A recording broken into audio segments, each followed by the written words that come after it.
दोस्तों, आज हम लेके आए हैं एक ऐसी कहानी जो बचपन में मेरे साथ कुछ ऐसा घटा था जिसे मैं आज तक भूल नहीं पाई। शायद आप भी ये कहानी सुन के रात भर सो नहीं पाएंगे। बात तब की थी जब मैं क्लास 7th में पढ़ती थी। गर्मी की छुट्टियों में हम सब गांव गए थे, मेरी मम्मी, पापा और मैं। गांव का नाम था नरसापुर, जो ऊंचे ऊंचे पहाड़ों और घने जंगलों से घिरा था। गांव में मेरी बुआ का एक बहुत पुराना 2 मंजिला मकान था जिसमें कोई नहीं रहता था। बस हम तीनों ही वहां रुके थे। बुआ बचपन में ही शहर चली गई थी और उस घर को अब सब सूना घर कहते थे। पहली रात सब ठीक रहा, लेकिन दूसरी रात से अजीब चीजें होने लगी। रात को करीब 1 बजे मुझे किसी के चलने की आहट सुनाई दी, वो भी छत से। छत पे कौन है इस वक्त, मैंने सोचा, लेकिन फिर नजरअंदाज कर दिया। तीसरी रात जब सब सो चुके थे, मैं बाथरूम जाने के लिए उठी। जैसे ही मैं दरवाजे के पास पहुंची, मुझे दीवार के पीछे किसी के फुसफुसाने की आवाज आई। ऐसा लग रहा था जैसे कोई बहुत धीरे धीरे गा रहा हो, चलो मेरे साथ चलो। मेरे रोंगटे खड़े हो गए। मैंने बाथरूम जाने का इरादा छोड़ दिया और वापस बिस्तर पे आ गई। अगली सुबह मैंने मम्मी से पूछा, माँ, इस घर में पहले कौन रहता था? माँ ने टालने की कोशिश की, लेकिन जब मैंने जिद की तो उन्होंने कहा, बहुत पहले बुआ के ससुराल में एक लड़की थी, काली दुबली पतली, मानसिक रूप से कमजोर। लोग उसे डायन कहते थे। एक रात वो छत से नीचे गिर गई, या शायद उसे किसी ने धक्का दिया, ये कोई नहीं जानता। उसकी मौत के बाद घर में अजीब घटनाएं होने लगी। तभी बुआ ने वो घर छोड़ दिया। मुझे बहुत डर लगने लगा था, लेकिन अब जाने का समय नहीं था। चौथी रात जब सब गहरी नींद में थे, मैं अचानक जाग गई और मुझे लगा जैसे कोई मेरे पैरों को धीरे धीरे छू रहा है। मैंने हिम्मत करके चादर हटाई, लेकिन वहां कुछ नहीं था। लेकिन जब मैंने बत्ती जलाई, मम्मी पापा दौड़े, लेकिन उन्हें कुछ समझ नहीं आया। हो सकता है सपना देखा हो तुमने, पापा ने कहा। लेकिन मैं जानती थी वो सपना नहीं था।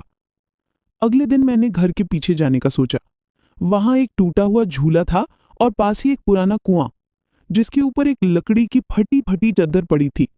जैसे ही मैं पास गई, मुझे फिर वही गाने की आवाज सुनाई दी, चलो मेरे साथ चलो, अब मेरी बारी है।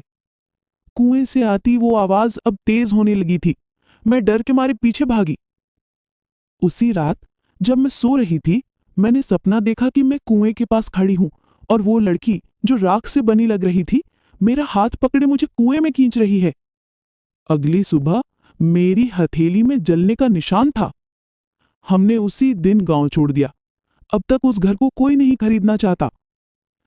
कभी कभी सोचती हूँ कि अगर उस दिन मैं कुएं के पास ज्यादा रुक जाती तो शायद आज मैं ये कहानी नहीं सुना रही होती। गांव से लौटने के बाद भी वो सब कुछ खत्म नहीं हुआ था। शहर लौटने के 2 हफ्ते बाद एक रात जब मैं पढ़ाई कर रही थी, पंखा अचानक बंद हो गया था। बिजली गई थी, ये सोचकर मैंने खिड़की के पास जाकर बाहर देखा। सामने की बिल्डिंग की छत पर कोई खड़ा था, बिल्कुल उसी लड़की की परछाई जैसी। लंबे बाल, झुका हुआ सिर और धुंधली सी राख उसके शरीर से उड़ती हुई सी लग रही थी। मैंने पलकें झपकाई और वो गायब हो चुकी थी। सोचा शायद मेरा वहम हो, लेकिन उस रात कुछ और भी हुआ। रात को जब मैं सोने गई, तकिए के नीचे कुछ चुभा। जब उठाकर देखा तो वो एक पुरानी टूटी चूड़ी थी, वही बैंगनी रंग की जैसी उस कुएं के पास देखी थी। माँ से पूछा, पापा से पूछा, किसी को नहीं पता वो चूड़ी कहां से आई। अगली सुबह मेरे कमरे की दीवार पर कोयले से लिखा था, वादा किया था साथ चलने का। अब डर असली लगने लगा था। उस दिन के बाद हर रात 1:13 पर दरवाजे की कुंडी खुद ब खुद हिलती थी। पहले धीरे धीरे, फिर तेजी से, जैसे कोई जबरदस्ती अंदर घुसना चाहता हो। माँ ने पंडित बुलाया, हवन कराया, एक तावीज भी बांध दिया मेरे गले में।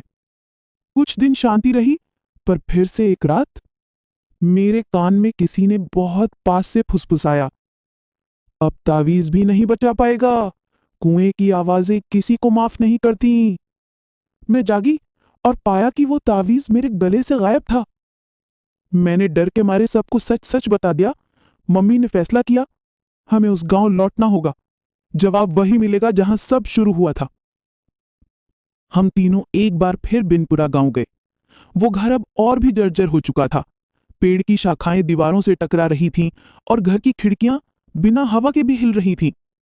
मैंने माँ बाप से कहा कि मुझे अकेले जाने दो उस कुएं तक। मुझे उस आत्मा से बात करनी है। मैं कांपते हुए उस पुराने कुएं के पास पहुंची। इस बार मैंने वो लकड़ी हटाई और कुएं के अंदर झांकने लगी।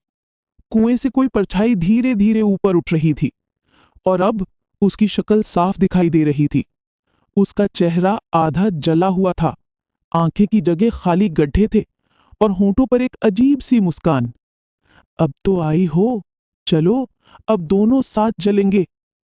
उसने मेरा हाथ पकड़ लिया, ठंडा बर्फ जैसा हाथ, लेकिन पकड़ इतनी मजबूत कि मैं हिल भी ना सकूं। मैं चिल्लाई, मम्मी दौड़ी आई और उन्होंने तावीज कुएं में फेंक दिया। एक भयानक चीख गूंजी और वो परछाई राख बनकर उड़ गई। कुएं से सिर्फ राख और एक टूटी हुई गुड़िया बाहर गिरी। हमने उसी वक्त वो घर हमेशा के लिए छोड़ दिया। आज भी जब उस गांव की याद आती है, दिल कांप उठता है। पर अब भी कभी कभी रात को सपने में वही जली हुई परछाई दिखती है और बस एक ही बात कहती है, इस बार तुम वापस नहीं लौटोगी। तो दोस्तों, आखिर वो राख में सनी परछाई कौन थी? क्या वो सचमुच उस लड़की की आत्मा थी जो कुएं में मारी गई थी, या फिर ये सब मेरे दिमाग का खेल था? लेकिन अगर ये सब मेरे वहम थे, तो आज भी हर साल गर्मी की छुट्टियों में जब वही तारीख आती है, तो मेरी हथेली पर फिर से जलने का निशान क्यों उभर आता है? क्या वो आत्मा सच में खत्म हो गई, या फिर अब भी किसी और के साथ चलो मेरे साथ कहने का इंतजार कर रही है? जानने के लिए देखना ना भूलिए इस कहानी का अगला भाग। और हाँ दोस्तों, अगर ये कहानी सुनकर आपके भी रोंगटे खड़े हो गए हों, तो अभी चैनल को सब्सक्राइब करिए और वो घंटी यानी कि बेल आइकन जरूर दबाइए, ताकि अगली भयानक कहानी सबसे पहले आप तक पहुंचे।